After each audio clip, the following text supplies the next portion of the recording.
ਨਜ਼ਰ ਦੇ ਵਿੱਚ ਆਪ ਸਭ ਦਾ ਨਿੱਘਾ ਸਵਾਗਤ ਹੈ। ਮੇਰੇ ਨਾਲ ਅੱਜ ਦੇ ਸੋਮਵਾਰ ਦੇ ਖਬਰ ਤੇ ਨਜ਼ਰ ਪ੍ਰੋਗਰਾਮ 'ਚ ਜੁੜ ਚੁੱਕੇ ਨੇ ਮਿੰਟੂ ਗੁਰਸਰੀਆ ਜੀ ਮਲੋਟ ਸਟੂਡੀਓਜ਼ ਤੋਂ। ਮਿੰਟੂ ਜੀ ਨਿੱਘੀ ਜੀ ਆਇਆਂ ਨੂੰ ਪਿਆਰ ਭਰੀ ਸਤਿ ਸ਼੍ਰੀ ਅਕਾਲ ਜੀ। ਸ਼ੁਕਰੀਆ ਜੀ, ਸਾਰਿਆਂ ਨੂੰ ਸਤਿ ਸ਼੍ਰੀ ਅਕਾਲ।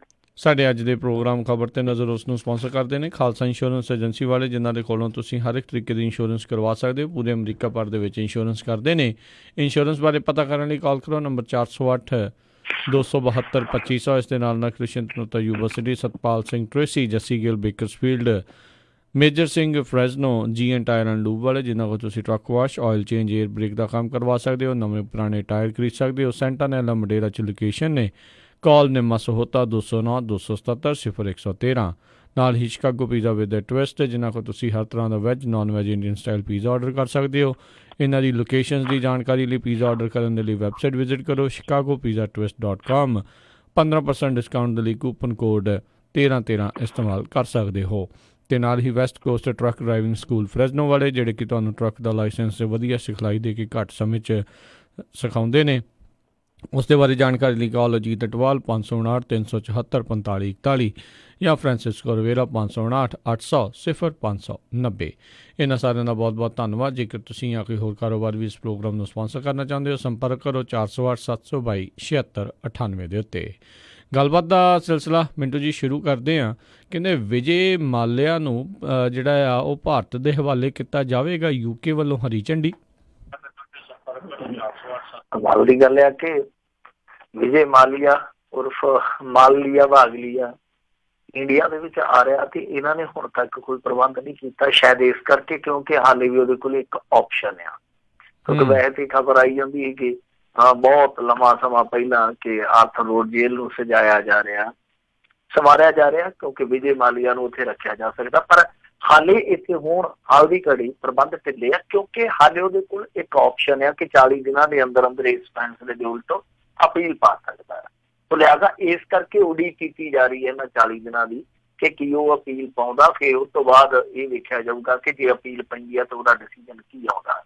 ਇਹ ਸਭ ਤੋਂ ਵੱਡੀ ਇਸ ਵੇਲੇ ਦੀ ਘੁੰਡੀ ਆ ਵਿਚਾਲੜੀ ਕਿ ਇੱਕ ਤੇ ਅਪੀਲ ਦਾ ਆਪਸ਼ਨ, ਔਰ ਜੇ ਅਪੀਲ ਪੈਂਦੀ ਹੈ ਤਾਂ ਫਿਰ ਉਹਦਾ ਨਿਪਟਾਰਾ ਕਦੋਂ ਦਾ। ਵੈਸੇ ਮਾਹਰ ਦੱਸਦੇ, ਔਰ ਯੂਕੇ ਦੇ ਕਾਨੂੰਨ ਦੇ ਇੱਕ ਮਾਹਰ ਨਾਲ ਮੇਰੀ ਗੱਲ ਹੁੰਦੀ ਸੀ, ਉਹ ਕਹਿੰਦਾ ਕਿ ਜਿੰਨਾ ਸਮਾਂ ਹੁਣ ਤੱਕ ਲੱਗਿਆ ਭਾਰਤੀ ਸਰਕਾਰ ਨੂੰ, ਹਾਲਾਂਕਿ ਇਸ ਮਾਮਲੇ ਦੇ ਵਿੱਚ ਬੜੀ ਸ਼ਿੱਦਤ ਨਾਲ ਕੰਮ ਕੀਤਾ ਇਹਨਾਂ ਨੇ, ਇਹਦੇ 'ਚ ਕੋਈ ਤਾਂ ਜਿੰਨਾ ਸਮਾਂ ਹੁਣ ਤੱਕ ਲੱਗਿਆ ਅੱਗੇ ਵੀ ਇੰਨਾ ਸਮਾਂ ਲੱਗ ਸਕਦਾ। ਜੇ ਅਪੀਲ ਪੈਂਦੀ ਆ, ਨਿਪਟਾਰਾ ਹੁੰਦਾ, ਤਾਂ ਮੰਨ ਕੇ ਚੱਲੋ ਕਿ ਸਾਲ 6 ਮਹੀਨੇ ਫਿਰ ਲੰਘ ਸਕਦੇ ਆ, ਉਹ 2 ਸਾਲ ਵੀ ਲੰਘ ਸਕਦੇ ਆ। ਇਹ ਇੱਕ ਪੈਂਤੜਾ ਹੈ ਉਹਦੇ ਕੋਲ, ਕੀ ਉਹ ਪੈਂਤੜਾ ਅਖਤਿਆਰ ਕਰਦਾ ਜਾਂ ਫਿਰ ਸਰੈਂਡਰ ਕਰ ਦਿੰਦਾ ਕਿ ਹਾਂ ਭਾਈ ਠੀਕ ਹੈ ਅੱਜ ਨਹੀਂ ਤੇ ਕੱਲ ਸਾਨੂੰ ਜਾਣਾ ਹੀ ਪੈਣਾ, ਜਿੱਦਾਂ ਮਜਬੂਰੀ ਦਾ ਨਾ ਸ਼ੁਕਰੀਆ ਹੁੰਦਾ। ਤਾਂ ਇਹ ਚੀਜ਼ ਹੁਣ ਵੇਖਣੀ ਹੋਏਗੀ। ਵੈਸੇ ਅੰਦਰੂਨੀ ਸੂਤਰ ਦੱਸਦੇ ਆ ਜਾਂ ਕਹੀਏ ਅਪੁਸ਼ਟ ਚੀਜ਼ਾਂ ਨੇ ਜਿਹੜੀਆਂ, ਉਹ ਇਹ ਆ ਕਿ ਦੇਖੋ ਇਸ ਸਮੇਂ ਨਰਿੰਦਰ ਮੋਦੀ ਹੋਰਾਂ ਦੇ ਕੋਲ ਲੋਕਾਂ ਦੇ ਵਿੱਚ ਜਾ ਕੇ ਦੱਸਣ ਨੂੰ ਬਹੁਤਾ ਕੁਛ ਨਹੀਂ ਹੈ। ਤਾਂ ਕੁਛ ਚੀਜ਼ਾਂ ਜਿਹੜੀਆਂ ਨੇ ਨਾ ਉਹ ਆਜ਼ਾਦ ਕੀਤੀਆਂ ਜਾਂਦੀਆਂ, ਜਿੱਦਾਂ ਮਿਸ਼ੇਲ ਨੂੰ ਲਿਆਂਦਾ ਗਿਆ, ਜੋ ਅਗਸਤਾ ਵੈਸਟਲੈਂਡ ਹੈਲੀਕਾਪਟਰ ਮਾਮਲੇ ਦੇ ਵਿੱਚ ਦਲਾਲ ਸੀਗਾ, ਤਾਂ ਉਹਦਾ ਇੱਕ ਬੰਦਾ ਜਿਹੜਾ ਵਿਜੇ ਮਾਲਿਆ ਹੋਰ ਹੋ ਸਕਦਾ ਹੈ ਕਿ ਅਸੀਂ ਆਹ ਚੀਜ਼ਾਂ ਕੀਤੀਆਂ ਨੇ, ਭਗੌੜਿਆਂ ਨੂੰ ਲਿਆਂਦਾ ਵਾਪਸ। ਹਾਲਾਂਕਿ ਜਿਹੜਾ ਮਿਸ਼ੇਲ ਸੀਗਾ ਉਹਦੀ ਸਾਰੀ ਕਾਰਵਾਈ ਯੂਪੀਏ ਸਰਕਾਰ ਵੇਲੇ ਹੀ ਆਰੰਭੀ ਗਈ ਸੀ। ਸੀਬੀਆਈ ਨੂੰ ਇਹਨਾਂ ਨੇ ਇਨਵੈਸਟੀਗੇਸ਼ਨ ਦਿੱਤੀ ਸੀ। ਬੇਸ਼ੱਕ ਉਸ ਮਾਮਲੇ ਦੇ ਵਿੱਚ ਸੋਨੀਆ ਗਾਂਧੀ ਤੱਕ ਦਾ ਵੀ ਨਾਂ ਆਉਂਦਾ ਸੀ, ਅਹਿਮਦ ਪਟੇਲ ਤੱਕ ਦਾ ਵੀ ਇੰਡਾਇਰੈਕਟਲੀ ਨਾਂ ਆਉਂਦਾ ਸੀ। ਤਾਂ ਖੈਰ ਇਹ ਚੀਜ਼ ਜਿਹੜੀ ਆ ਅਪੁਸ਼ਟ ਆ, ਪਰ ਇਹ ਚੀਜ਼ ਬਹੁਤ ਹੱਦ ਤੱਕ ਇੱਕ ਸਵਾਲ ਦੇ ਰੂਪ ਦੇ ਵਿੱਚ ਸਾਹਮਣੇ ਉੱਭਰਦੀ ਆ ਕਿ ਵਿਜੇ ਮਾਲਿਆ ਨੂੰ ਸ਼ਾਇਦ ਇੱਕ ਕੰਪਰੋਮਾਈਜ਼ ਦੇ ਤਹਿਤ ਇੱਧਰ ਲਿਆਂਦਾ ਜਾਵੇ ਜਾਂ ਉਹ ਕੰਪਰੋਮਾਈਜ਼ ਦੇ ਤਹਿਤ ਆ ਜਾਵੇ। ਕਿਉਂਕਿ ਹਮੇਸ਼ਾ ਇੱਕ ਚੀਜ਼ ਜਿਹੜੀ ਆ ਉਹ ਚਾਹੇ ਜਿੰਨਾ ਮਰਜ਼ੀ ਵੱਡਾ ਅਪਰਾਧੀ ਹੋਵੇ, ਉਹਦੇ ਲਈ ਉਹ ਪੋਜ਼ਿਟਿਵ ਹੁੰਦੀ ਹੈ ਕਿ ਉਹਦੇ ਤੇ ਹੱਥ ਹੌਲਾ ਰੱਖਿਆ ਜਾਵੇ, ਹੱਥ ਭਾਰਾ ਨਾ ਕੀਤਾ ਜਾਵੇ। ਤਾਂ ਇਹ ਚੀਜ਼ ਜਿਹੜੀ ਆ ਉਹ ਸੰਭਾਵੀ ਤੌਰ ਤੇ ਅੱਗੇ ਵਾਪਰ ਸਕਦੀ ਹੈ। ਖੈਰ ਇਹ ਸਾਰੀਆਂ ਅਟਕਲਬਾਜ਼ੀਆਂ ਨੇ, ਇਹ ਸਾਰੀਆਂ ਕਿਆਸ ਰਾਈਆਂ ਨੇ। ਆਉਣ ਵਾਲੇ ਦਿਨਾਂ ਦੇ ਵਿੱਚ ਸਾਫ਼ ਹੋਊਗਾ ਕਿ ਕੀ ਅਪੀਲ ਪੈਂਦੀ ਹੈ, ਕਿ ਉਸ ਤੋਂ ਬਾਅਦ ਇਹ ਚੀਜ਼ ਸਾਫ਼ ਹੋਏਗੀ ਕਿ ਕੀ ਵਿਜੇ ਮਾਲਿਆ ਇੱਧਰ ਆਉਂਦਾ। ਜੇ ਆਉਂਦਾ ਤਾਂ ਫਿਰ ਕਿਸ ਕੁੰਡੀ ਤਹਿਤ ਆਉਂਦਾ। ਜੀ ਜੀ ਬਿਲਕੁਲ। ਅਤੇ ਮਿੰਟੂ ਜੀ ਅਗਲੀ ਜਿਹੜੀ ਗੱਲ ਕਰਦੇ ਹਾਂ, RBI ਦੇ ਗਵਰਨਰ ਉਰਜਿਤ ਪਟੇਲ ਨੇ ਦਿੱਤਾ ਅਸਤੀਫਾ। ਦੇਖੋ ਅਸਤੀਫਾ ਤਕਰੀਬਨ ਇਹਦਾ ਪਹਿਲਾਂ ਹੀ ਤਿਆਰ ਹੋ ਗਿਆ ਸੀ, ਮਹੀਨਾ ਡੇਢ ਮਹੀਨਾ ਪਹਿਲਾਂ ਜੀ, ਕਿਉਂਕਿ ਇਹ ਤੁਹਾਨੂੰ ਪਤਾ ਇੰਡੀਅਨ ਜਿਹੜਾ ਰਿਜ਼ਰਵ ਬੈਂਕ ਹੈ ਉਹਦੇ ਵਿੱਚ ਜਿਹੜਾ ਰਿਜ਼ਰਵ ਪੈਸਾ ਹੁੰਦਾ ਤਾਂ ਉਹਦੇ ਵਿੱਚੋਂ ਇਹ ਹਿੱਸਾ ਮੰਗਦੇ ਸੀ। ਉਹਦਾ ਇੱਕ ਲੰਮਾ ਚੌੜਾ ਲੇਖਾ ਜੋਖਾ ਕਿਤੇ ਖੁੱਲਾ ਸਮਾਂ ਹੋਇਆ ਮੈਂ ਤੁਹਾਨੂੰ ਉਹ ਤਫਸੀਲ ਨਾਲ ਦੱਸ ਦੂੰਗਾ ਕਿ ਰਿਜ਼ਰਵ ਦਾ ਇਹ ਮਸਲਾ ਕਿ ਜਿੱਦਾਂ 36 ਲੱਖ ਕਰੋੜ ਦੇ ਐਸੈਟਸ ਨੇ RBI ਕੋਲ, ਤਾਂ ਉਹ ਸਾਰੇ ਐਸੈਟਸ ਆ ਜਿੱਦਾਂ ਚੱਲ ਹੁੰਦੇ ਆ ਵਿੱਚ ਉਹ ਗਹਿਣੇ ਪਈਆਂ ਜ਼ਮੀਨਾਂ ਵਗੈਰਾ ਵੀ ਆ, ਪਰ 9 ਲੱਖ ਤੋਂ ਕੁਛ ਉੱਤੇ ਵੱਧ ਕਰੋੜ ਰੁਪਈਆ ਏਦਾਂ ਦਾ ਜਿਹੜਾ ਰਿਜ਼ਰਵ ਦੇ ਵਿੱਚ, ਉਹਦੇ ਵਿੱਚ ਕੁਛ ਗੋਲਡ ਲਈ ਹੁੰਦਾ, ਕੁਛ ਮਤਲਬ ਕਿ ਐਸੈਟਸ ਲਈ ਹੁੰਦਾ, ਕੁਛ ਜਿਹੜਾ ਕਿ ਇੱਕ ਫੰਡ ਰੱਖਿਆ ਜਾਂਦਾ ਜਿੱਦਾਂ ਕੋਈ ਕਾਲ ਪੈ ਜਾਵੇ ਜਾਂ ਜੰਗ ਲੱਗ ਜਾਵੇ ਉਹਦੇ ਲਈ 2.5 ਲੱਖ ਕਰੋੜ ਰੁਪਈਆ ਅਲੱਗ ਹੁੰਦਾ। ਇਹ ਮੰਗ ਰਹੇ 3 ਲੱਖ ਕਰੋੜ ਰੁਪਈਆ, ਜਿੱਥੋਂ ਰੌਲਾ ਪਿਆ। ਰੌਲਾ ਇਸ ਕਰਕੇ ਪਿਆ ਕਿਉਂਕਿ ਬੋਰਡ ਦੇ ਵਿੱਚ ਇਹਨਾਂ ਨੇ ਆਪਣੇ 2-3 ਬੰਦੇ ਜਿਹੜੇ ਖਾਸ ਪਾਰ ਰਹੇ ਸਕਦੇ ਸੀ ਉਹ ਭਿਜਵਾ ਦਿੱਤੇ। ਉਸ ਤੋਂ ਬਾਅਦ ਇਹ ਮਸਲਾ ਉਲਝ ਗਿਆ ਕਿਉਂਕਿ ਉਹਨਾਂ ਨੇ ਦਬਾਅ ਬਣਾਉਣਾ ਸ਼ੁਰੂ ਕਰ ਦਿੱਤਾ ਕਿ ਤੁਹਾਡੇ ਕੋਲ ਰਿਜ਼ਰਵ ਜ਼ਿਆਦਾ। ਹੁਣ ਰਿਜ਼ਰਵ ਦਾ ਰੋਣਾ ਇਹ ਹੈ ਕਿ ਇਹ ਜਿੰਨੀਆਂ 2 ਕਮੇਟੀਆਂ ਬੈਠੀਆਂ ਨੇ, ਖਾਸ ਤੌਰ ਤੇ 2003 ਤੋਂ ਬਾਅਦ ਜੇ ਦੇਖੀਏ 4 ਚ ਬੈਠੀ, ਇੱਕ ਮੇਰੇ ਖਿਆਲ ਦੇ ਨਾਲ ਉਸ ਤੋਂ ਬਾਅਦ ਬੈਠੀ ਹੈ, ਉਹਨਾਂ ਨੇ ਕਿਹਾ ਕਿ ਜਿਹੜਾ ਰਿਜ਼ਰਵ ਹੋਣਾ ਚਾਹੀਦਾ ਉਹ 18% ਹੋਣਾ ਚਾਹੀਦਾ, ਜਦ ਕਿ ਮੰਨਿਆ ਜਾ ਰਿਹਾ ਕਿ RBI ਦੇ ਕੋਲ 28% ਆ। ਹੁਣ RBI ਕਹਿੰਦਾ ਕਿ ਨਹੀਂ, ਇਹ ਬਿਲਕੁਲ ਗਲਤ ਗੱਲ ਹੈ ਕਿਉਂਕਿ ਸਾਡੇ ਜਿਹੜੇ ਐਸੈਟਸ ਘਟੇ ਆ, ਸਾਡੀਆਂ ਕੁਛ ਲੋੜਾਂ ਜਿਹੜੀਆਂ ਉਹ ਵਧੀਆਂ ਨੇ, ਇਸ ਕਰਕੇ ਸਾਡਾ ਜਿਹੜਾ ਰਿਜ਼ਰਵ ਆ ਉਹ ਕੁਛ ਮਾਮਲਿਆਂ 'ਚ 18, ਕੁਛ ਮਾਮਲਿਆਂ ਦੇ ਵਿੱਚ ਉਹ ਘੱਟ ਕੇ 6% ਵੀ ਰਹਿ ਗਿਆ। ਜਿੱਦਾਂ ਉਹ ਮੈਂ ਤੁਹਾਨੂੰ ਦੱਸਿਆ ਇੱਕ ਫੰਡ ਹੁੰਦਾ, ਸ਼ਾਇਦ ਉਹਨੂੰ ਕੰਟੀਨਜੈਂਸੀ ਫੰਡ ਕਹਿੰਦੇ ਆ, ਉਹ ਫੰਡ ਆ ਜਿਹੜਾ ਉਹ ਕਹਿੰਦੇ ਸਾਡਾ 8.5 ਤੋਂ ਘੱਟ ਕੇ 6.5% ਰਹਿ ਗਿਆ। ਮਤਲਬ ਉਹ ਆਪਣੀ ਦਵਾਈ ਦਿੰਦੇ ਆ, ਇਹ ਕਹਿੰਦੇ ਆ ਕਿ ਨਹੀਂ ਜਿੱਦਾਂ ਕਮੇਟੀ ਦੀਆਂ ਸਿਫਾਰਿਸ਼ਾਂ ਨੇ, ਕਿਉਂਕਿ ਇੱਕ ਸੈਕਸ਼ਨ ਆ ਰਿਜ਼ਰਵ ਬੈਂਕ ਆਫ ਇੰਡੀਆ ਦਾ ਇੱਕ ਐਕਟ ਆ ਜਿਹੜਾ 47, ਉਹਦੇ ਵਿੱਚ ਇੱਕ ਇੱਕ ਪ੍ਰਬੰਧ ਆ ਜਿਹਦੇ ਤਹਿਤ ਇਹਨਾਂ ਨੇ ਪੈਸਾ ਜਿਹੜਾ ਦੇਣਾ ਹੁੰਦਾ। ਕਿੰਨਾ ਦੇਣਾ ਹੁੰਦਾ ਉਸ ਪ੍ਰਬੰਧ 'ਚ ਨਹੀਂ ਲਿਖਿਆ, ਜਿੱਥੋਂ ਪੇਜ ਫਸਦਾ ਕਿੰਨਾ ਪੈਸਾ ਦੇਣਾ ਰਿਜ਼ਰਵ ਦੇ ਵਿੱਚੋਂ ਜਾਂ ਓਵਰਆਲ ਜੋ ਮੁਨਾਫਾ ਹੁੰਦਾ ਉਹਦੇ 'ਚ ਕਿੰਨਾ ਦੇਣਾ, ਇਹ ਕਲੀਅਰ ਨਹੀਂ ਹੈ ਉਸ ਸੈਕਸ਼ਨ ਦੇ ਵਿੱਚ, ਉਸ ਐਕਟ ਦੇ ਵਿੱਚ, ਜਿੱਥੋਂ ਸਿਆਪਾ ਪੈਂਦਾ। ਤਾਂ ਬਹਰਹਾਲ ਹੁਣ ਇਹੀ ਰੇੜਕਾ ਸੀਗਾ, ਇਹ 3 ਲੱਖ ਕਰੋੜ ਰੁਪਈਆ ਮੰਗਦੇ ਆ। ਇਹ ਰਿਜ਼ਰਵ ਬੈਂਕ ਆਫ ਇੰਡੀਆ ਕਹਿੰਦਾ ਕਿ ਸਾਡੇ ਕੋਲ ਜਿਹੜਾ ਰਿਜ਼ਰਵ ਹੈ, ਜੇ ਅਸੀਂ ਇਹਨੂੰ ਲਾਉਣੇ ਆ, ਕੱਲ ਨੂੰ ਕੋਈ ਕੌਮਾਂਤਰੀ ਪੱਧਰ ਤੇ ਉਥਲ ਪੁਥਲ ਹੁੰਦੀ ਆ ਤੇ ਫਿਰ ਸਥਿਤੀ ਸਾਡੀ ਡਾਵਾਡੋਲ ਹੋ ਜੂਗੀ, ਕਿਉਂਕਿ ਜਿਹੜਾ ਪੈਸਾ ਜਿਹੜਾ ਰੁਪਈਆ ਉਹਨੂੰ ਡਾਲਰ ਦੇ ਹਿਸਾਬ ਕਿਤਾਬ ਨਾਲ ਚਲਾਉਣਾ ਜਾਂ ਗੋਲਡ ਜਿਹੜਾ ਉਹ ਇੱਕ ਐਸੈਟ ਦੇ ਰੂਪ ਵਿੱਚ ਆਪਣੇ ਕੋਲ ਜਮਾ ਰੱਖਣਾ, ਸਾਰੀਆਂ ਚੀਜ਼ਾਂ ਸਾਡੇ ਲਈ ਜ਼ਰੂਰੀ ਆ। ਤਾਂ ਇੱਧਰੋਂ ਇਹ ਹੱਲ ਕੱਢ ਸਕਦੇ ਸੀ ਕਿ ਕੋਈ ਬਿਠਾਉਂਦੇ ਕੋਈ ਵਿੱਚੋਂ ਮਧਿਅਸਥਤਾ ਕਰਦਾ ਕੋਈ ਬੰਦਾ ਕਿ ਹਾਂ ਭਾਈ ਵਿਚਾਲੜਾ ਰਸਤਾ ਕੱਢ ਲਈਏ ਕਿ ਤੁਹਾਡਾ ਕਿੰਨੇ ਕੁ ਨਾਲ ਸਰਦਾ, ਸਰਕਾਰ ਨੂੰ ਤੁਸੀਂ ਕਿੰਨਾ ਕੁ ਦੇ ਸਕਦੇ। ਪਰ ਇਹਨਾਂ ਨੇ ਉਹ 3 ਲੱਖ ਕਰੋੜ ਰੁਪਈਆ ਇਲੈਕਸ਼ਨ ਕਰਕੇ ਜ਼ਰੂਰੀ ਮੰਗਿਆ ਕਿ ਸਾਨੂੰ 3 ਲੱਖ ਕਰੋੜ ਤੋਂ ਘੱਟ ਨਹੀਂ ਸਰਦਾ, ਤਾਂ ਫਿਰ ਉੱਥੋਂ ਇਹ ਰੇੜਕਾ ਵੱਧਦਾ ਇੱਥੋਂ ਤੱਕ ਚਲੇ ਗਿਆ। ਉਰਜਿਤ ਪਟੇਲ ਇਹਨਾਂ ਦਾ ਲਾਇਆ ਹੀ ਬੰਦਾ ਸੀਗਾ। ਬਾਕੀ ਤੁਹਾਨੂੰ ਪਤਾ ਹੀ ਹੈ ਸਰਕਾਰ ਕਿਸ ਤਰ੍ਹਾਂ ਦੀ ਇਹਨਾਂ ਦੀ ਰਘੂਰਾਮ ਰਾਜਨ ਨਾਲ ਨਹੀਂ ਬਣੀ, ਅਰਵਿੰਦ ਸੁਬਰਾਮਣੀਅਮ ਨਾਲ ਨਹੀਂ ਬਣੀ, ਫਿਰ ਉਸ ਤੋਂ ਬਾਅਦ ਅਰਵਿੰਦ ਪੰਗਾਰੀਆ ਦੇ ਨਾਲ ਨਹੀਂ ਬਣੀ, ਕਿਹੜੇ ਆਰਥਿਕ ਮਾਹਰ ਦੇ ਨਾਲ ਬਣੀ, ਨਾ RBI ਨਾਲ ਬਣੀ ਆ, ਨਾ CBI ਨਾਲ ਬਣੀ। ਇਹ ਐਸੀ ਸਰਕਾਰ ਆ ਜਿਨ੍ਹਾਂ ਨੇ ਕਿਸੇ ਨਾਲ ਨਹੀਂ ਬਣਾਈ, ਇਹ ਸਿਰਫ ਆਪਣੇ ਅਟਕਲ ਪੱਚੂ ਲਾ ਕੇ ਚੱਲਦੇ। ਅਟਕਲ ਪੱਚੂ ਲਾਇਆ ਸਰਕਾਰ ਚੱਲ ਸਕਦੀ ਹੈ, ਦੇਸ਼ ਨਹੀਂ ਚੱਲ ਸਕਦਾ। ਜੀ ਜੀ ਜੀ ਅਗਲੀ ਗੱਲ ਕਰਦੇ, ਕਹਿੰਦੇ ਆਸਾਂ ਤੇ ਖਰੇ ਨਾ ਉਤਰਨ ਤੇ ਮੋਦੀ ਦੇ ਮੰਤਰੀ ਦਾ ਅਸਤੀਫਾ ਕਿਹਾ ਨਹੀਂ ਆਏ ਅੱਛੇ ਦਿਨ। ਇਹ ਹੋਰ ਥੋੜਾ ਦਿਨ ਠਹਿਰ ਜਾਂਦਾ ਫਿਰ ਸ਼ਾਇਦ ਦੂਜੇ ਪਾਰਟ ਸੈਕਿੰਡ ਵਾਲੇ ਅੱਛੇ ਦਿਨ ਆ ਜਾਂਦੇ। ਪਹਿਲਾ ਭਾਗ ਤੇ ਖਤਮ ਹੋਣ ਵਾਲਾ ਹੋ ਗਿਆ, ਹੁਣ ਇਹ ਦੂਜੇ ਭਾਗ 'ਚ ਚਲੇ ਜਾਂਦੇ, ਉਦੋਂ ਅਸਤੀਫਾ ਦੇ ਦਿੰਦੇ। ਦਿਨ ਕਿਹੜੇ ਰਹਿ ਗਏ ਸੀਗੇ। ਉਹ ਇਹ ਇੱਕ ਛੋਟਾ ਜਿਹਾ ਦਲ ਆ ਬਿਹਾਰ ਦੇ ਵਿੱਚ, ਰਾਸ਼ਟਰੀ ਲੋਕ ਸਮਤਾ ਪਾਰਟੀ, ਜਿਹਨੂੰ RLSP ਵੀ ਕਹਿ ਦਿੰਦੇ ਆ, ਉਹਦਾ ਪ੍ਰਧਾਨ ਹੈ ਉਪੇਂਦਰ ਕੁਸ਼ਵਾਹਾ। ਉਹਨੂੰ ਇਹਨਾਂ ਨੇ ਨੈਸ਼ਨਲ ਡੈਮੋਕ੍ਰੈਟਿਕ ਅਲਾਇੰਸ, ਜਿਹਨੂੰ ਆਪਾਂ NDA ਕਹਿ ਦਿੰਦੇ, ਇਹਦੇ ਵਿੱਚ ਰਲਾ ਕੇ ਮੰਤਰੀ ਬਣਾਇਆ ਹੋਇਆ ਸੀਗਾ ਉਹਨਾਂ ਦੇ ਦਲ ਦੇ ਕੋਟੇ ਦੇ ਵਿੱਚੋਂ। ਤਾਂ ਇਹਨੇ ਅਸਤੀਫਾ ਦੇ ਦਿੱਤਾ, ਕਹਿੰਦਾ ਜੀ ਕਿ ਬਿਹਾਰ ਨੂੰ ਵਿਸ਼ੇਸ਼ ਸੂਬੇ ਦਾ ਦਰਜਾ ਮਿਲੇਗਾ, ਚੰਗੇ ਦਿਨ ਆਉਣਗੇ, ਪਰ ਅਜਿਹਾ ਨਹੀਂ ਹੋਇਆ। ਮਤਲਬ ਕਿ ਅਸੀਂ ਉਮੀਦ ਲਾਈ ਬੈਠੇ ਸੀ ਕਿ ਬਿਹਾਰ ਨੂੰ ਵਿਸ਼ੇਸ਼ ਸੂਬੇ ਦਾ ਦਰਜਾ ਮਿਲੂਗਾ, ਅੱਛੇ ਦਿਨ ਆਉਣਗੇ। ਯਾਨੀ ਤੁਸੀਂ ਦੇਖੋਗੇ ਇਹ ਤਕਰੀਬਨ ਉਹੀ ਰਣਨੀਤੀ ਆ ਜਿਸ ਤਰ੍ਹਾਂ ਦੀ ਚੰਦਰ ਬਾਬੂ ਨਾਇਡੂ ਨੇ ਵਰਤੀ, ਕਿ ਸਾਰੀ ਟਰਮ ਦੇ ਵਿੱਚ ਉਹ ਇਹਨਾਂ ਦੇ ਨਾਲ ਰਿਹਾ। ਅੰਤਲੇ ਪੜਾ ਕੇ ਆ ਕੇ ਜਦੋਂ ਰੈਡੀ ਹੋਰਾਂ ਨੇ ਇਹ ਮਸਲਾ ਚੁੱਕ ਲਿਆ ਕਿ ਸਾਡੇ ਸੂਬੇ ਨੂੰ ਵਿਸ਼ੇਸ਼ ਸੂਬੇ ਦਾ ਦਰਜਾ ਦਿੱਤਾ ਜਾਵੇ, ਸਾਡੀ ਮੰਗ ਆ, ਜਦੋਂ ਉਹ ਮੰਗ ਭਾਰਤੀ ਸੂਬੇ ਦੇ ਵਿੱਚ ਇਹ ਵੇਖਿਆ ਕਿ ਦਿੱਲੀ ਸਰਕਾਰ ਉਸ ਮੰਗ ਤੇ ਕੰਨ ਨਹੀਂ ਧਰਦੀ ਪਈ, ਚੁੱਪ ਕਰਕੇ ਕੰਨ ਵਲੇਟ ਕੇ ਤੁਰ ਪਿਆ ਕਿ ਮੈਂ ਤੇ ਚੱਲਿਆ ਰਾਹੁਲ ਗਾਂਧੀ ਹੋਰਾਂ ਨਾਲ ਰਲ ਗਿਆ, ਕਿਉਂਕਿ ਉਹਨੇ ਜਾ ਕੇ ਸਟੇਟ ਦੇ ਵਿੱਚ ਫਿਰ ਵੋਟਾਂ ਮੰਗੀਆਂ। ਤਾਂ ਕਿਉਂਕਿ ਸਟੇਟ ਵਾਲਿਆਂ ਨੇ ਸਵਾਲ ਚੁੱਕਣੇ ਸੀਗੇ ਕਿ ਭਾਈ ਕੀ ਤੂੰ ਪੂਰੀਆਂ ਪਾਇਆ ਦਿੱਲੀ ਦੇ ਵਿੱਚ, ਉੱਥੇ ਜਵਾਬ ਹੈ ਨਹੀਂ ਸੀ। ਹੁਣ ਜਵਾਬ ਬਣ ਗਿਆ ਕਿ ਭਾਈ ਮੈਂ ਤੇ ਦੇਖ ਲਓ ਅਲਾਇੰਸ ਤੋਂ ਬਾਹਰ ਆ ਗਿਆ। ਸੋ ਇਹ ਆਪੋ ਆਪਣੀ ਹੁਣ ਖੱਲ ਬਚਾਈ ਜਾ ਰਹੀ ਹੈ, ਮਲਾਈ ਛਕ ਲਈ ਹੈ, ਹੁਣ ਖੱਲ ਬਚਾਈ ਜਾ ਰਹੀ ਹੈ। ਹੁਣ ਲੋਕਾਂ ਦੇ ਵਿੱਚ ਜਾ ਕੇ ਕਹਿ ਦੇਣਗੇ, ਕਿਉਂਕਿ ਬਿਹਾਰ ਦੇ ਵਿੱਚ ਤੁਹਾਨੂੰ ਪਤਾ ਹੀ ਹੈ ਨਿਤਿਸ਼ ਕੁਮਾਰ ਤੇ ਨਰਿੰਦਰ ਮੋਦੀ ਹੋਰਾਂ ਦੀ ਸੈਟਿੰਗ ਬੈਠੀ ਹੋਈ ਹੈ। ਇਹਨਾਂ ਕੋਲ ਬਹੁਤਾ ਕੁਛ ਹੈ ਨਹੀਂਗਾ ਉੱਥੇ, ਕਿਉਂਕਿ ਉਹ ਦੋਨੇ ਦਲ ਆ, ਉਹਨਾਂ ਨੇ ਟਿਕਟਾਂ ਦੀ ਆਪਣੀ ਸੈਟਿੰਗ ਜਿਹੜੀ ਬਿਠਾਈ ਹੋਈ ਆ। ਤਾਂ ਇਹਨਾਂ ਨੂੰ ਪਤਾ ਕਿ ਅਸੀਂ ਨਜ਼ਰ ਅੰਦਾਜ਼ ਹੋਵਾਂਗੇ ਔਰ ਖੱਜਲ ਹੀ ਹੋਵਾਂਗੇ। ਤਾਂ ਇਹਨਾਂ ਨੇ ਆਪਣੀ ਰਾਜਨੀਤੀ ਉੱਥੇ ਚਮਕਦੀ ਰੱਖਣ ਲਈ ਇਹ ਸ਼ਾਇਦ ਆਖਰੀ ਜਿਹੜੀ ਸੀਗੀ ਬਣ ਗਈ ਉਹ ਵਿਖਾ ਦਿੱਤੀ ਆ। ਸੋ ਇਹੀ ਰਾਜਨੀਤੀ ਦਾ ਰੰਗ ਆ ਕਿ ਖਾਓ ਪੀਓ ਐਸ਼ ਕਰੋ, ਜਦੋਂ ਮੌਕਾ ਲੱਗੇ ਜਾਣੀ ਜਹਾਜ਼ ਡੁੱਬਦਾ ਹੋਵੇ ਉਦੋਂ ਚੁੱਪ ਕਰਕੇ ਛਾਲ ਮਾਰ ਕੇ ਕਿਨਾਰੇ ਤੇ ਆ ਜਾਓ, ਇੰਤਜ਼ਾਰ ਕਰੋ ਕੋਈ ਹੋਰ ਆ ਜਾਊ ਉਹਦੇ ਵਿੱਚ। ਜੀ। ਤੇ ਮਿੰਟੂ ਜੀ ਕਿਤੇ ਇਹ ਵੀ ਤਾਂ ਨਹੀਂ ਜਿੱਦਾਂ ਹੁੰਦਾ ਹੀ ਆ ਜਦੋਂ ਬੇੜੀ ਡੁੱਬਣ ਵਾਲੀ ਹੁੰਦੀ ਆ ਤਾਂ ਸਾਰੇ ਬਾਹਰ ਨੂੰ ਭੱਜਦੇ ਆ, ਵੀ ਇਹ ਵੀ ਇਸ਼ਾਰੇ ਆ? ਠੀਕ, ਮੈਂ ਉਹੀ ਤੇ ਕਹਿ ਰਿਹਾ ਕਿ ਇਹ ਤੇ ਹੈ, ਸੰਕੇਤ ਹੈ ਹੀ ਆ।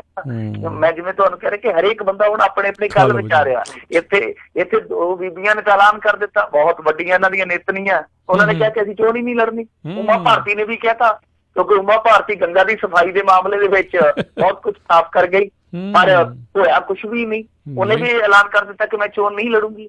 ਫਿਰ ਬੀਬੀ ਸੁਸ਼ਮਾ ਸਵਰਾਜ ਨੇ ਕਹਿਤਾ ਕਿ ਮੈਂ ਇਲੈਕਸ਼ਨ ਨਹੀਂ ਲੜਨਾ, ਹਾਲਾਂਕਿ ਉਹਨਾਂ ਨੇ ਸਿਹਤ ਦਾ ਹਵਾਲਾ ਦਿੱਤਾ, ਪਰ ਜੇ ਸਿਹਤ ਖਰਾਬ ਆ ਤੇ ਵਿਦੇਸ਼ ਮੰਤਰਾਲਾ ਕਿਵੇਂ ਸਾਂਭਿਆ ਜਾਂਦਾ?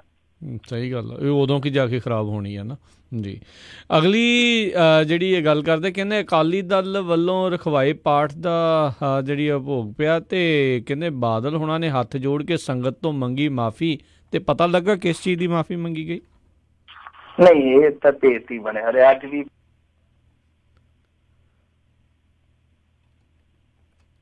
ਮਿੰਟੂ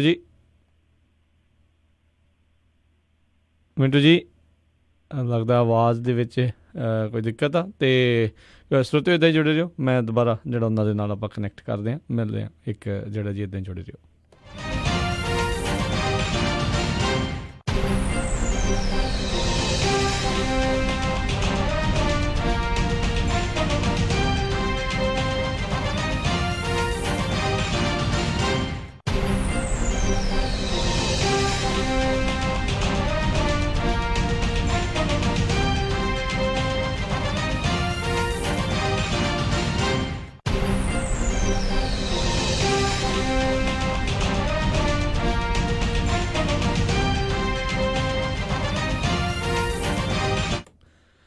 ਹੈਲੋ ਮਿੰਟੂ ਜੀ। ਜੀ ਆਇਆਂ ਨੂੰ ਇੱਕ ਵਾਰੀ ਫਿਰ। ਤੇ ਮਿੰਟੂ ਜੀ ਪਿਛਲੇ ਵੀ ਕੁਛ ਇੱਦਾਂ ਹੀ ਹੋਇਆ ਸੀਗਾ, ਕੁਛ ਸਮੱਸਿਆ ਅਚਾਨਕ ਆਈ ਸੀ, ਤੇ ਸੋ ਮਾਫੀ ਵੇਲੇ ਉਦੋਂ ਰੌਲਾ ਪਿਆ ਸੀ। ਅੱਜ ਵੀ ਦੱਸੋ ਕੀ ਹੈ ਇਸ ਖਬਰ ਦੇ ਵਿੱਚ? ਮੇਰੇ ਗੁਆਂਢੀ ਮੇਰੇ ਗੱਲ ਦਾ ਨਾਲ ਗੁੱਸਾ ਕਰ ਜਾਂਦੇ ਕਿ ਤੂੰ ਗੱਲ ਨਾ ਕਰਿਆ ਕਰ, ਘੱਟੋ ਘੱਟ ਤੂੰ ਤੇ ਲੰਬੀ ਹਲਕੇ ਨਾ। ਚਲੋ ਗੱਲ ਤੇ ਕਰਨੀ ਪੈਣੀ ਹੈ ਕਿਉਂਕਿ ਮੁੱਦਾ ਜਿਹੜਾ ਉਹ ਬਹੁਤ ਚਰਚਿਤ ਆ। ਦੇਖੋ, ਇਹਨਾਂ ਨੇ ਮੁਖਾਤਬ ਹੋ ਕੇ ਪੱਤਰਕਾਰਾਂ ਦੇ ਜਿਹੜਾ ਪਹਿਲਾਂ ਵਾਅਦਾ ਕੀਤਾ ਸੀਗਾ ਕਿ ਅਸੀਂ ਦੱਸਾਂਗੇ ਜਿੱਦਣ ਭੋਗ ਪੈ ਗਏ ਉਦੋਂ ਤੁਹਾਡੇ ਕੱਲੇ ਸਵਾਲ ਦਾ ਜਵਾਬ ਦੇਵਾਂਗੇ। ਅੱਜ ਬਾਦਲ ਸਾਹਿਬ ਨੇ ਜਵਾਬ ਨਹੀਂ ਦਿੱਤਾ, ਕਿਸੇ ਵੀ ਪ੍ਰਕਾਰ ਦਾ ਕੋਈ ਜਵਾਬ ਨਹੀਂ ਦਿੱਤਾ। ਜਦੋਂ ਪੁੱਛਿਆ ਕਿ ਆਖਰ ਤੁਸੀਂ ਮਾਫੀ ਕਿਸ ਚੀਜ਼ ਦੀ ਮੰਗ ਰਹੇ ਹੋ, ਤਾਂ ਉਹਨਾਂ ਨੇ ਕਿਹਾ ਕਿ ਮੈਂ ਗੁਰੂ ਸਾਹਿਬ ਨੂੰ ਲਿਸਟ ਥੋੜੀ ਦੇਊਂਗਾ ਭੁੱਲਾਂ ਦੀ। ਤੇ ਡਾਕਟਰ ਦਲਜੀਤ ਸਿੰਘ ਚੀਮਾ ਜੀ ਇੱਥੋਂ ਤੱਕ ਕਹਿ ਗਏ, ਕਹਿੰਦੇ ਜੀ ਇੱਕ ਭੁੱਲ ਦਾ ਹੁਣ ਗੱਲ ਕਹਿ ਕੇ ਭੁੱਲਾਂ ਨੂੰ ਆਪਸ ਦੇ ਵਿੱਚ ਲੜਾਉਣਾ ਥੋੜ੍ਹਾ ਆ। ਦੱਸੋ। ਸੋ ਇਸ ਤਰ੍ਹਾਂ ਦੇ ਜਵਾਬ ਦਿੱਤੇ ਆ, ਜਾਨੀ ਖੁੱਲ ਕੇ ਕੁਛ ਨਹੀਂ ਕਿਹਾ। ਬਾਦਲ ਸਾਹਿਬ ਨੇ ਹੱਥ ਜੋੜੇ ਆ, ਵਾਰ-ਵਾਰ ਹੱਥ ਜੋੜੇ ਆ, ਜਿੱਦਾਂ ਕੋਈ ਹਾਰਿਆ ਬੰਦਾ ਨਹੀਂ ਕਹਿੰਦਾ। ਉਹਨਾਂ ਨੇ ਵਾਰ-ਵਾਰ ਹੱਥ ਜੋੜੇ। ਇੱਥੋਂ ਤੱਕ ਪੱਤਰਕਾਰਾਂ ਨੂੰ ਵੀ ਕਹਿੰਦਾ ਕਿ ਜੇ ਤੁਸੀਂ ਕਹਿੰਦੇ ਹੋ ਕਿ ਸਾਡੇ ਕੋਲ ਤੁਹਾਡੇ ਪ੍ਰਤੀ ਕੋਈ ਗਲਤੀ ਹੋਈ ਹੈ ਤਾਂ ਅਸੀਂ ਤੁਹਾਡੇ ਕੋਲ ਵੀ ਮਾਫੀ। ਸੋ ਇੰਨੇ ਉਹ ਲਾਚਾਰ ਨਜ਼ਰ ਆਏ ਕਿ ਉਹਨਾਂ ਨੇ ਸਿਰਫ ਹੱਥ ਹੀ ਜੋੜੇ ਔਰ ਇਹੀ ਕਿਹਾ ਕਿ ਗੁਰੂ ਸਾਹਿਬ ਆਪੇ ਜਾਣੀ ਜਾਣਿਆ, ਉਹ ਆਪੇ ਖਿਮਾ ਯਾਚਨਾ ਸਾਡੀ ਪ੍ਰਵਾਨ ਕਰਨਗੇ। ਹਾਲਾਂਕਿ ਸੁਖਬੀਰ ਸਿੰਘ ਬਾਦਲ ਵੀ ਆਏ ਆ ਪੱਤਰਕਾਰਾਂ ਦੇ ਸਾਹਮਣੇ, ਉਹਨਾਂ ਨੇ ਕੋਈ ਜਵਾਬ ਨਹੀਂ ਦਿੱਤਾ। ਮਤਲਬ ਕਿ ਬਿਲਕੁਲ ਜਿੱਦਾਂ ਇੱਕ ਚੀਜ਼ ਧਾਰੀ ਹੁੰਦੀ ਆ, ਮਿੱਥੀ ਹੁੰਦੀ ਆ ਕਿ ਕੋਈ ਵੀ ਗੱਲ ਹੋ ਜਾਵੇ, ਕਿਸੇ ਵੀ ਸੂਰਤ ਤੱਕ ਗੱਲ ਚਲੇ ਜਾਵੇ, ਜਵਾਬ ਨਹੀਂ ਦੇਣਾ। ਤਾਂ ਅੱਜ ਸੁਖਬੀਰ ਸਿੰਘ ਬਾਦਲ ਨੂੰ ਵੀ ਜਦੋਂ ਸਵਾਲ ਕੀਤੇ ਗਏ, ਉਹਨਾਂ ਨੇ ਵੀ ਆਖਿਆ ਕਿ ਵਾਹਿਗੁਰੂ ਕਰੋ, ਰੱਬ ਕਰੋ, ਕੋਈ ਇਹ ਤੋਂ ਅਗਲਾ ਉਹਨਾਂ ਨੇ ਜਵਾਬ ਨਹੀਂ ਦਿੱਤਾ। ਸੋ ਇਹ ਇੱਕ ਸੰਕੇਤ ਸੀਗਾ ਕਿ ਸਭ ਕੁਛ ਮਿੱਥ ਕੇ ਕੀਤਾ ਅਕਾਲੀ ਦਲ ਨੇ। ਇੱਕ ਰਣਨੀਤੀ ਸੀਗੀ ਇਹ ਵੀ ਕਿ ਕੋਈ ਵੀ ਸਵਾਲ ਕਰੀ ਜਾਵੇ, ਜਵਾਬ ਉਹਦਾ ਜਿਹੜਾ ਇਸ ਤਰ੍ਹਾਂ ਦੇਣਾ। ਤਾਂ ਇਹਨਾਂ ਨੇ ਆਪਣੇ ਤੈਅ ਪ੍ਰੋਗਰਾਮ ਅਨੁਸਾਰ ਜਵਾਬ ਦਿੱਤੇ ਆ, ਪਰ ਖੁੱਲ ਕੇ ਕੁਛ ਵੀ ਨਹੀਂ ਕਿਹਾ। ਦੇਖੋ, ਜਵਾਬ ਇਹਨਾਂ ਬੇਸ਼ੱਕ ਨਹੀਂ ਦਿੱਤੇ, ਪਰ ਸਵਾਲ ਜਿਉਂ ਦਿੱਤੇ ਹੋਈਆਂ। ਇੱਕ ਸਵਾਲ ਇਹ ਵੀ ਹੈ ਸਭ ਤੋਂ ਵੱਡਾ ਕਿ ਦੇਖੋ, ਜੇ ਪ੍ਰਸ਼ਾਸਕੀ ਕੰਮਾਂ ਦੇ ਵਿੱਚ ਕੋਈ ਕੋਤਾਹੀ ਹੁੰਦੀ ਹੈ, ਉਹਦੇ ਲਈ ਤੇ ਧਾਰਮਿਕ ਥਾਵਾਂ ਤੇ ਜਾਣ ਦੀ ਜ਼ਰੂਰਤ ਹੀ ਨਹੀਂ ਹੈ। ਉੱਥੇ ਤੇ ਲੋਕ ਜਿਹੜੇ ਆ ਉਹ ਵੀ ਤੁਹਾਨੂੰ ਮਾਫ਼ ਕਰ ਦੇਣਗੇ। ਤੁਸੀਂ ਜਾ ਕੇ ਕਹੋ ਕਿ ਹਾਂ ਸਾਡੇ ਪ੍ਰਸ਼ਾਸਕੀ ਕੰਮ ਹੈ ਜਿਹੜੇ ਉਹ ਤੇ ਲੱਤਾਂ ਮਟਕਾ ਵਾਲੇ ਸੀ ਕਿ ਭਾਈਆ ਕੋਤਾਹੀਆਂ ਹੋਈਆਂ। ਪਰ ਰੌਲਾ ਇਹ ਆ ਕਿ ਹੁਣ ਜਿੱਦਾਂ ਕੁਛ ਮਾਮਲੇ ਜਿਹੜੇ ਪੜਤਾਲ ਆ ਉਹਨਾਂ ਦੇ ਵਿੱਚ ਕਿਉਂਕਿ ਉਹ ਵੀ ਪ੍ਰਸ਼ਾਸਕੀ ਕੰਮਾਂ ਨਾਲ ਜੁੜੇ ਆ, ਉਹਨਾਂ ਦੇ ਵਿੱਚ ਇਹਨਾਂ ਚੀਜ਼ਾਂ ਨੂੰ ਖੁੱਲ ਕੇ ਕਹਿ ਵੀ ਨਹੀਂ ਸਕਦੇ। ਇਹ ਇੱਕ ਮਜਬੂਰੀ ਵੀ ਆ ਬਾਦਲ ਸਾਹਿਬ ਦੀ। ਜਿੱਦਾਂ ਹੁਣ ਬੇਅਦਬੀਆਂ ਦਾ ਮਾਮਲਾ, ਬਹਿਬਲ ਦਾ ਮਾਮਲਾ, ਉਹਦੇ 'ਚ ਕੀ ਕਹਿਣਗੇ? ਜੇ ਕਹਿਣਗੇ ਤਾਂ ਕਿਉਂਕਿ ਮਾਮਲਾ ਜ਼ੇਰੇ ਪੜਤਾਲ ਹੈ, ਉਹਦੇ 'ਚ ਕਸੂਤੇ ਫਸ ਜਾਣਗੇ ਕਾਨੂੰਨੀ ਤੌਰ ਤੇ। ਹੁਣ ਦੂਜਾ ਸਵਾਲ ਇੱਕ ਹੋਰ ਵੀ ਆ ਕਿ ਜੇ ਖਿਮਾ ਯਾਚਨਾ ਕਰਨੀ ਹੈ ਏਦਾਂ ਜਾਣੇ ਅਣਜਾਣੇ ਇੱਕ ਸਿੱਖ ਦੇ ਤੌਰ ਤੇ, ਉਹ ਸਵਾਲ ਹੈ ਇੱਕ ਕਿ ਉਹਦੇ ਲਈ ਆਲਰੇਡੀ ਇੱਕ ਪਰੰਪਰਾ ਦੇ ਵਿੱਚ ਵਿਵਸਥਾ ਹੈ, ਜੋ ਅਕਾਲ ਤਖਤ ਦੀ ਇੱਕ ਪਰੰਪਰਾ, ਮਹਾਨ ਪਰੰਪਰਾ ਹੈ। ਉਹਦੇ 'ਚ ਇਹ ਕਿ ਜੇ ਕਿਸੇ ਸਿੱਖ ਕੋਲੋਂ ਕੋਈ ਕੋਤਾਹੀ ਹੋ ਜਾਂਦੀ ਹੈ, ਨਿੱਜੀ ਜੀਵਨ ਦੇ ਵਿੱਚ ਕੋਈ ਗਲਤੀ ਹੋ ਜਾਂਦੀ ਹੈ, ਤਾਂ ਉਹ 5 ਪਿਆਰਿਆਂ ਤੋਂ ਖਿਮਾ ਯਾਚਨਾ ਕਰਵਾ ਸਕਦਾ। ਮਤਲਬ ਜੇ ਉਹ ਕੋਈ ਤਨਖਾਹ ਲਾਉਂਦੇ ਆ, ਉਹ ਤਨਖਾਹ ਨਿਭਾ ਕੇ ਉਹਦੀ ਸੋਧ ਕਰ ਸਕਦਾ। ਜੇ ਕਿਸੇ ਸੰਸਥਾ ਕੋਲ, ਕਿਉਂਕਿ ਇਹ ਸਰਕਾਰ ਆ, ਜਿੰਨੀ ਕੁ ਮੈਨੂੰ ਜਾਣਕਾਰੀ ਆ, ਸਰਕਾਰ ਇੱਕ ਸੰਸਥਾ ਹੁੰਦੀ ਆ ਔਰ ਸੰਸਥਾ ਬਾਬਤ ਵੀ ਇੱਕ ਪ੍ਰਬੰਧ ਹੈ ਉਸ ਮਹਾਨ ਪਰੰਪਰਾ ਦੇ ਵਿੱਚ ਕਿ ਜੇ ਕੋਈ ਸੰਸਥਾ ਕੋਤਾਹੀ ਕਰਦੀ ਹੈ, ਕੋਈ ਗਲਤੀ ਕਰਦੀ ਹੈ, ਤਾਂ ਉਹ ਸੰਬੰਧਿਤ ਖੇਤਰ ਦਾ ਜਿਹੜਾ ਤਖਤ ਆ ਉਹਦੇ ਕੋਲ ਪਹੁੰਚ ਕਰਕੇ ਉਸ ਉਸ ਤਖਤ ਦੇ ਜਥੇਦਾਰ ਕੋਲ ਇੱਕ ਖਿਮਾ ਯਾਚਨਾ ਦੀ ਅਰਜ਼ੀ ਲਾ ਕੇ ਉਹ ਫਿਰ ਮੁਕਰਰ ਕਰ ਦਿੰਦੇ ਆ। ਉਸ ਤੋਂ ਬਾਅਦ ਜੋ ਵੀ ਸਜ਼ਾ ਲਾਈ ਜਾਂਦੀ ਆ ਤਾਂ ਉਸ ਤੋਂ ਬਾਅਦ ਫਿਰ ਉਹ ਸਜ਼ਾ ਭੁਗਤ ਕੇ ਆਪਣੀ ਗਲਤੀ ਸੁਧਾਰੀ ਜਾ ਸਕਦੀ ਹੈ। ਸੋ ਇਹ ਸੰਸਥਾ ਦੀ ਗਲਤੀ ਸੀ ਜਾਂ ਇਹਨਾਂ ਦੀ ਆਪਣੀ ਨਿੱਜੀ ਤੌਰ ਤੇ ਜਿੱਦਾਂ ਇੱਕ ਬੰਦੇ ਕੋਲ ਹੋ ਵੀ ਜਾਂਦੀ ਹੈ। ਔਰ ਖਿਮਾ ਯਾਚਨਾ ਸਭ ਦਾ ਅਧਿਕਾਰ ਵੀ ਹੈ। ਜੈਸੀ ਗੱਲ ਕਹੀ ਜਾ ਰਹੀ ਹੈ, ਜਥੇਦਾਰ ਨੇ ਵੀ ਕਹੀ, ਅਕਾਲ ਤਖਤ ਦੇ ਜਥੇਦਾਰ ਨੇ ਵੀ ਕਿ ਖਿਮਾ ਯਾਚਨਾ ਸਭ ਦਾ ਅਧਿਕਾਰ ਹੈ, ਉਹ ਗੱਲ ਕਹੀ ਕਿਆ। ਪਰ ਸਵਾਲ ਇਹ ਵੀ ਉੱਠਦੇ ਆ ਕਿ ਜਦੋਂ 11 ਵਾਰ ਸਰਨੇ ਹੋਰਾਂ ਨੂੰ ਤਲਬ ਕੀਤਾ ਜਾਂਦਾ ਕੀ ਉਹਨਾਂ ਲਈ ਵੀ ਇਹੋ ਰਸਤਾ ਛੱਡਿਆ ਜਾ ਸਕਦਾ ਸੀਗਾ? ਤੇ ਜੇ ਜਿੱਦਾਂ ਹੁਣ ਇਹ ਕੀਤਾ ਗਿਆ, ਜਿਵੇਂ ਮੈਂ ਤੁਹਾਨੂੰ ਦੱਸਿਆ ਕਿ ਮਹਾਨ ਪਰੰਪਰਾਵਾਂ ਦੀਆਂ ਕੁਛ ਵਿਵਸਥਾਵਾਂ ਹੁੰਦੀਆਂ ਨੇ, ਤਾਂ ਇਹ ਜਿਹੜੀ ਵਿਵਸਥਾ ਹੈ ਕਿ ਉਹਨੂੰ ਬਾਈਪਾਸ ਨਹੀਂ ਕੀਤਾ ਗਿਆ। ਸਭ ਤੋਂ ਵੱਡਾ ਸਵਾਲ ਇਹ ਹੈ ਕਿ ਠੀਕ ਹੈ ਖਿਮਾ ਯਾਚਨਾ ਕਰਦੇ ਤਾਂ ਉਹ ਜਿੱਦਾਂ ਇੱਕ ਪਰੰਪਰਾਵਾਂ ਦੀ ਇੱਕ ਲੀਹ ਹੁੰਦੀ ਹੈ, ਉਸ ਲੀਹ ਤਾਂ ਨਹੀਂ ਕਰਦੇ ਤਾਂ ਠੀਕ ਸੀਗਾ। ਇਹ ਵੀ ਇੱਕ ਸਵਾਲ ਉੱਠਦਾ ਪਿਆ। ਖੈਰ ਇਸ ਸਵਾਲ ਵੱਲ ਬਹੁਤੀ ਤਵੱਜੋ ਨਹੀਂ ਦਿੱਤੀ ਕਿਸੇ ਨੇ। ਖੈਰ ਹੁਣ ਸਭ ਤੋਂ ਵੱਡਾ ਸਵਾਲ ਤੇ ਇਹੋ ਹੀ ਆ ਕਿ ਅਕਾਲੀ ਦਲ ਨੇ ਜੋ ਕੀਤਾ ਉਹ ਉਹਨਾਂ ਦਾ ਆਖਰੀ ਹਥਿਆਰ ਸੀਗਾ, ਆਖਰੀ ਉਹਨਾਂ ਦੇ ਪੱਤੇ ਤੇ ਤੀਰ ਸੀਗਾ।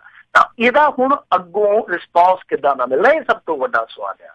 ਤਾਂ ਇਹ ਵੀ ਹੋ ਸਕਦਾ ਕਿ ਅਕਾਲੀ ਦਲ ਨੂੰ ਕੁਛ ਇਸ ਚੀਜ਼ ਦੀ ਰਾਹਤ ਮਿਲ ਜਾਵੇ, ਕਿਉਂਕਿ ਜੇ ਕੋਈ ਕਹੂਗਾ ਤੇ ਕਹਿ ਦੇਣਗੇ ਕਿ ਹਾਂ ਭਾਈ ਦੇਖੋ ਗਲਤੀਆਂ ਦੀ ਅਸੀਂ ਖਿਮਾ ਯਾਚਨਾ ਕੀਤੀ ਹੈ।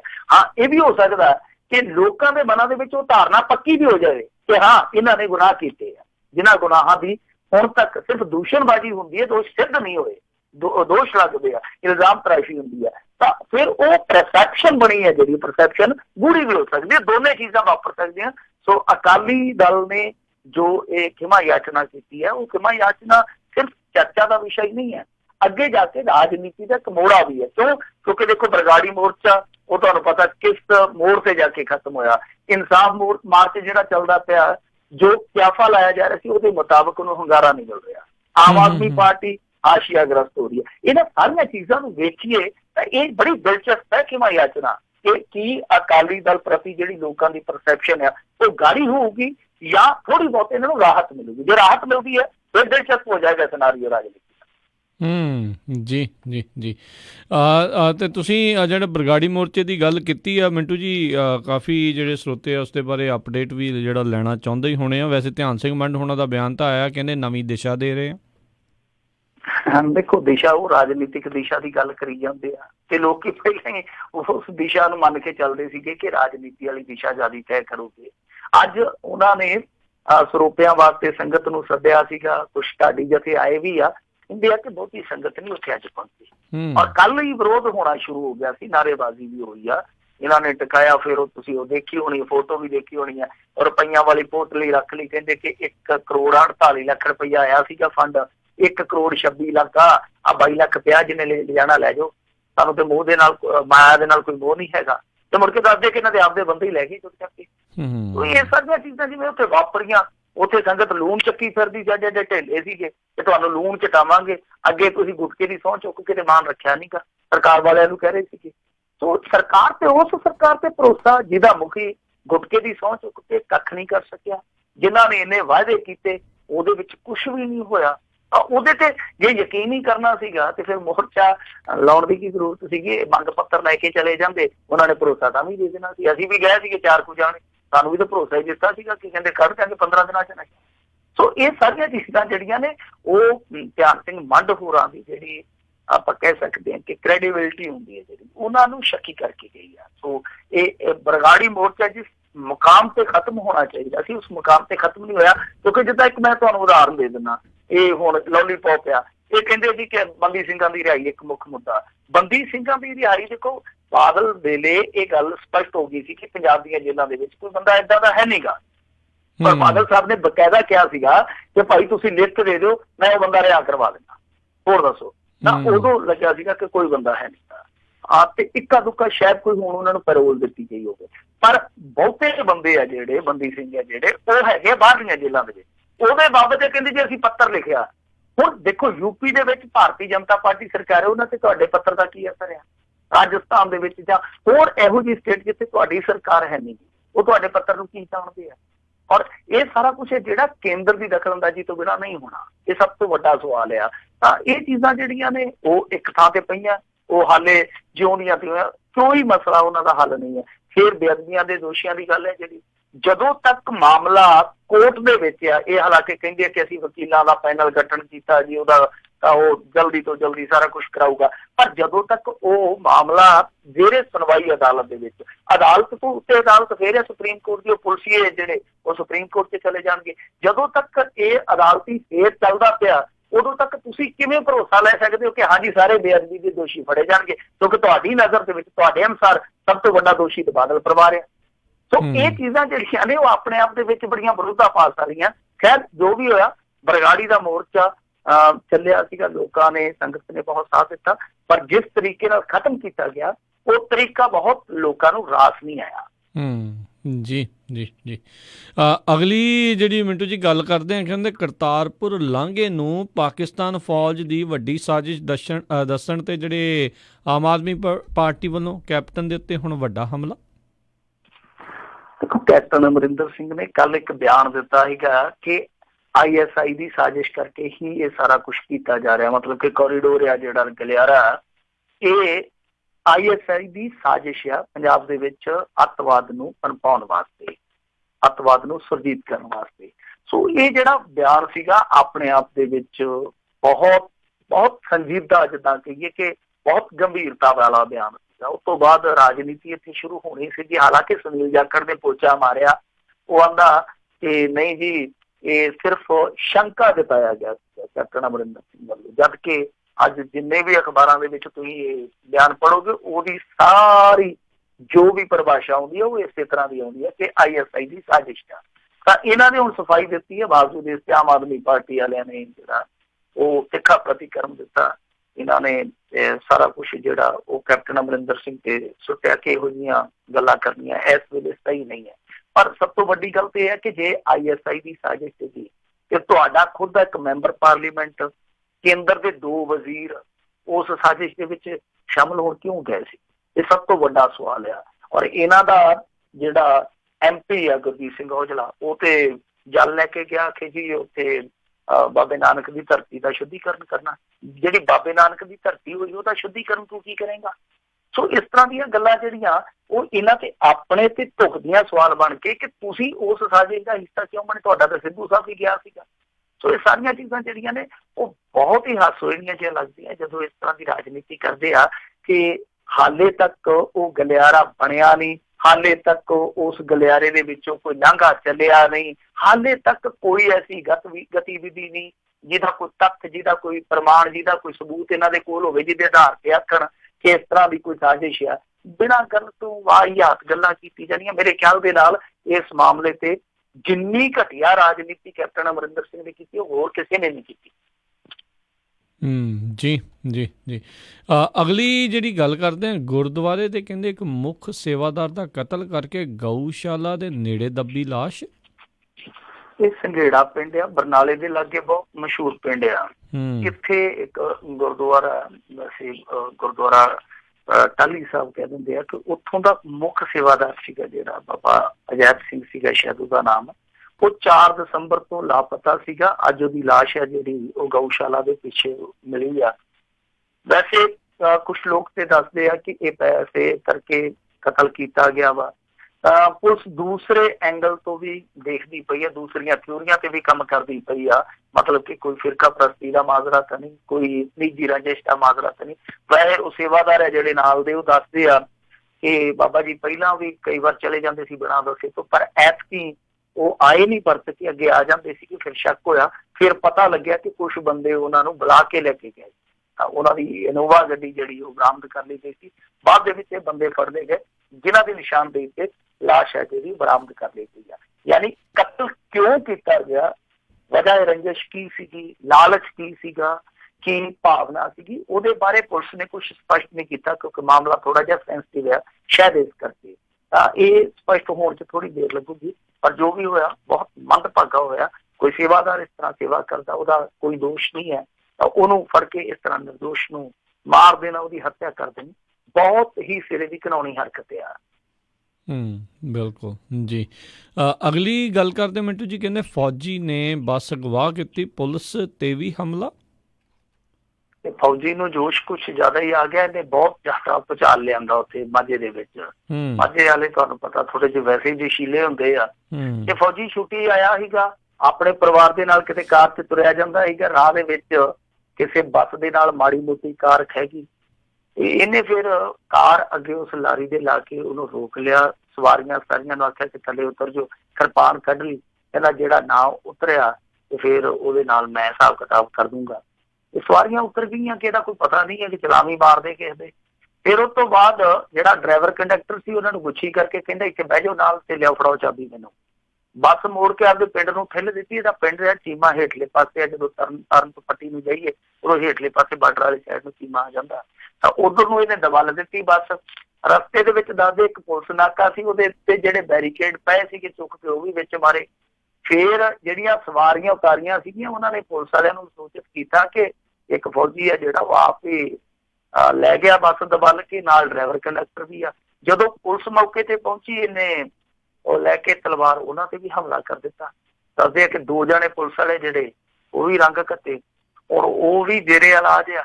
ਯਾਨੀ 2 ਮਾਮਲੇ ਪੈ ਗਏ, ਇੱਕ ਬੱਸ ਅਗਵਾ ਕਰਨ ਦਾ ਔਰ ਦੂਸਰਾ ਪੁਲਿਸ ਦੇ ਗੱਲ ਪੈਣ ਦਾ। ਫੌਜੀ ਸਾਹਿਬ ਆ ਜਿਹੜੇ ਉਹ ਕਸੂਤੇ ਫਸ ਗਿਆ। ਮੇਰੇ ਖਿਆਲ ਦੇ ਨਾਲ ਬੜੀ ਬੇਵਕੂਫਾਨਾ ਹਰਕਤ ਆ ਕਿ ਜੇਕਰ ਕੋਈ ਗਲਤੀ ਕਰਦਾ, ਮੰਨ ਲਓ ਬੱਸ ਚਾਲਕ ਦੀ ਜਾਂ ਬੱਸ ਕਲੀਨਰ ਦੀ ਕੋਈ ਗਲਤੀ ਆ, ਤੇ ਤੂੰ ਆਰਮੀ ਦੇ ਵਿੱਚ ਜਾ ਕੇ ਪੁਲਿਸ ਨੂੰ ਸ਼ਿਕਾਇਤ ਕਰਦੇ, ਕਿੱਡੀ ਕੁ ਗੱਲ ਹੈ। ਵੈਸੇ ਵੀ ਆਵਾਜਾਈ ਜਦੋਂ ਆਪਾਂ ਕਰਦੇ ਆ ਕਈ ਵਾਰ ਇਸ ਤਰ੍ਹਾਂ ਦੀਆਂ ਚੀਜ਼ਾਂ ਵਾਪਰ ਜਾਂਦੀਆਂ, ਆਪਣੇ ਕੋਲੋਂ ਗਲਤੀ ਹੋ ਜਾਂਦੀ ਹੈ, ਕਈ ਦਫਾ ਅਗਲੇ ਕੋਲੋਂ ਗਲਤੀ ਹੋ ਜਾਂਦੀ ਹੈ। ਤਾਂ ਇਸ ਗੱਲ ਨੂੰ ਸ਼ਾਇਦ ਬਹੁਤ ਹੱਦ ਤੱਕ ਉੱਥੇ ਠੱਪ ਕੀਤਾ ਜਾ ਸਕਦਾ ਸੀ ਜਾਂ ਥਾਣੇ ਲਿਜਾ ਕੇ ਨਿਬੇੜਿਆ ਜਾ ਸਕਦਾ ਸੀ, ਪਰ ਫੌਜੀ ਨੇ ਜੋ ਡਿਸੀਜਨ ਲਿਆ ਉਹ ਗੁੱਸੇ ਦੇ ਵਿੱਚ ਲਿਆ ਤੇ ਹੈ, ਪਰ ਉਹ ਹੁਣ ਉਹਦੀ ਨੌਕਰੀ ਤੇ ਉਹਦੇ ਪਰਿਵਾਰਕ ਜੀਵਨ ਦੋਨਾਂ ਵਾਸਤੇ ਹੀ ਇਹ ਘਾਤਕ ਬਣ ਗਿਆ। ਜੀ ਜੀ ਜੀ। ਤੇ ਮਿੰਟੂ ਜੀ ਜਾਂਦੇ ਜਾਂਦੇ ਗੱਲ ਕਰਦੇ, ਕਹਿੰਦੇ ਫੂਲਕਾ ਦੇ ਅਸਤੀਫੇ ਬਾਰੇ ਭਲਕੇ ਹੋਵੇਗਾ ਫੈਸਲਾ। ਬਿਲਕੁਲ ਭਲਕੇ ਫੈਸਲਾ ਹੋ ਜਾਊਗਾ ਕਿ ਫੂਲਕਾ ਸਾਹਿਬ ਉਹ ਐਕਸ MLA ਫੂਲਕਾ ਬਣਦੇ ਆ ਕਿ MLA ਫੂਲਕਾ ਸਾਹਿਬ ਹੀ ਰਹਿੰਦੇ ਆ। ਕਿਉਂਕਿ ਦੇਖੋ ਸੈਸ਼ਨ ਸ਼ੁਰੂ ਹੋਣਾ 14 ਤੋਂ ਤੇ ਇਹਨਾਂ ਦਾ ਅਸਤੀਫਾ ਗਿਆ ਹੋਇਆ ਮੇਰੇ ਖਿਆਲ ਦੇ ਨਾਲ ਲਗਭਗ ਪੌਣੇ 2 ਮਹੀਨੇ ਹੋ ਗਏ ਜਦੋਂ ਦਾ ਇਹਨਾਂ ਨੇ ਅਸਤੀਫਾ ਦਿੱਤਾ ਵਾ। ਤਾਂ ਹੁਣ ਇਹ ਫੈਸਲਾ ਹੋ ਜਾਣਾ ਕੱਲ ਨੂੰ ਕਿ ਕੀ ਇਹਨਾਂ ਦਾ ਅਸਤੀਫਾ ਪ੍ਰਵਾਨ ਕੀਤਾ ਜਾਂਦਾ, ਕੀ ਅਸਤੀਫਾ ਇਹਨਾਂ ਦਾ ਅਪ੍ਰਵਾਨ ਕੀਤਾ ਜਾਂਦਾ। ਤਾਂ ਫੂਲਕਾ ਸਾਹਿਬ ਨੇ ਵੈਸੇ ਇਸ ਗੱਲ ਦੀ ਪੁਸ਼ਟੀ ਦੇ ਦਿੱਤੀ ਆ। ਉਹ ਕਹਿੰਦੇ ਕਿ ਮੰਗਲਵਾਰ ਨੂੰ ਮੈਨੂੰ ਸਮਾਂ ਦਿੱਤਾ ਗਿਆ, ਸਪੀਕਰ ਸਾਹਿਬ ਨੇ ਬੁਲਾਇਆ। ਇਹਦਾ ਮਤਲਬ ਇਹ ਆ ਕਿ ਜਿਹੜੀ ਚਿੱਠੀ ਲਿਖੀ, ਚਿੱਠੀ ਕਾਹਦੀ ਵੈਸੇ ਚਿੱਠਾ ਹੀ ਲਿਖਿਆ ਸੀ ਇਹਨਾਂ ਨੇ, ਉਹ ਸਰਕਾਰ ਦੀਆਂ ਨਾਕਾਮੀਆਂ ਲਿਖ ਦਿੱਤੀਆਂ ਸੀ। ਜਦ ਕਿ ਆਮ ਤੌਰ ਤੇ ਪਰੰਪਰਾਗਤ ਅਸਤੀਫਾ ਜਿਹੜਾ ਉਹ 2-3 ਲਾਈਨਾਂ ਦੇ ਵਿੱਚ ਲਿਖਿਆ ਜਾਂਦਾ। ਉਹ ਜਿਹੜਾ ਚਿੱਠਾ ਇਹਨਾਂ ਨੇ ਲਿਖਿਆ ਸੀਗਾ ਉਹ ਫਿਰ ਪ੍ਰਵਾਨ ਨਹੀਂ ਕੀਤਾ, ਤਾਈਓ ਇਹਨਾਂ ਨੂੰ ਬੁਲਾਇਆ। ਤਾਂ ਇਹਨਾਂ ਨੂੰ ਟਾਈਮ ਦਿੱਤਾ ਗਿਆ, ਟਾਈਮ ਨਿਸ਼ਚਿਤ ਆ। ਤਾਂ ਇਹਨਾਂ ਨੇ ਇਸ ਗੱਲ ਦੀ ਪੁਸ਼ਟੀ ਕੀਤੀ ਆ ਕਿ ਮੇਰੀ ਮਿਲਣੀ ਆ ਉਹਨਾਂ ਦੇ ਨਾਲ, ਪਰ ਨਾਲ ਇਹ ਵੀ ਪੁਸ਼ਟੀ ਕੀਤੀ ਆ ਕਿ ਜੇ ਕੋਈ ਖਾਣਾ ਪੂਰਤੀ ਕਰਨੀ ਪਈ ਮੈਂ ਮੌਕੇ ਤੇ ਕਰ ਦੂੰਗਾ, ਪਰ ਅਸਤੀਫੇ ਤੋਂ ਪਿੱਛੇ ਹਟਣ ਦਾ ਸਵਾਲ ਹੀ ਨਹੀਂ ਪੈਦਾ ਹੁੰਦਾ। ਤਾਂ ਇਮਕਾਨ ਜ਼ਿਆਦਾ ਇਹੋ ਹੀ ਆ ਕਿ ਕੱਲ ਨੂੰ ਫੂਲਕਾ ਸਾਹਿਬ ਹੈ ਜਿਹੜੇ ਉਹ ਐਕਸ MLA ਫੂਲਕਾ ਹੋ ਜਾਣਗੇ। ਜੀ ਜੀ ਜੀ। ਤੇ ਮਿੰਟੂ ਜੀ ਬਹੁਤ ਬਹੁਤ ਤੁਹਾਡਾ ਧੰਨਵਾਦ, ਤੁਸੀਂ ਸਾਡੇ ਨਾਲ ਜਿਹੜੇ ਇਹਨਾਂ ਖਬਰਾਂ ਬਾਰੇ ਜਾਣਕਾਰੀ ਦਿੱਤੀਆਂ। ਅਗਲੀ ਵਾਰ ਤੱਕ ਲਈ ਬੜੀ ਮਿਹਰਬਾਨੀ, ਪਿਆਰ ਭਰੀ ਸਤਿ ਸ਼੍ਰੀ ਅਕਾਲ ਜੀ। ਮਿਹਰਬਾਨੀ, ਸ਼ੁਕਰੀਆ। ਤੇ ਸਰੋਤਿਓ ਇੱਥੇ ਹੀ ਸਾਡਾ ਅੱਜ ਦਾ ਇਹ ਪ੍ਰੋਗਰਾਮ ਆ ਉਹ ਸਮਾਪਤ ਆ। ਮਿਲਦੇ ਆ ਤੁਹਾਨੂੰ ਸਾਰਿਆਂ ਨੂੰ ਅਗਲੀ ਵਾਰ। ਉਦੋਂ ਤੱਕ ਲਈ ਪਿਆਰ ਭਰੀ ਨਿੱਘੀ ਸਤਿ ਸ਼੍ਰੀ ਅਕਾਲ। ਜਿਉਂਦੇ ਵਾਸਤੇ ਰਹੋ, ਹੱਸਦੇ ਖੇਲਦੇ ਰਹੋ, ਸੁਣਦੇ ਰਹੋ ਪੰਜਾਬੀ ਰੇਡੀਓ USA।